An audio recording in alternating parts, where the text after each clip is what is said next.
In-Telecom's ITC cloud service is designed to work in an office environment or remotely from anywhere in the world that has internet access. A power supply and one Ethernet cord are provided with each telephone device and are required to work from home or in an office with a non-PoE data switch.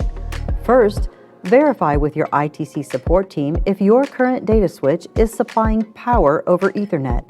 If not, connect the power cord into the auxiliary port on the back of the phone on the far left and plug your power supply into a regular 110 outlet. Next, plug one end of your Ethernet cord into a data jack or an available port on your home router. Last, connect the other end of the Ethernet cord to the network port on the back of your phone, indicated by an icon with 3 small monitors. Once your phone reboots, you are actively connected and ready for business.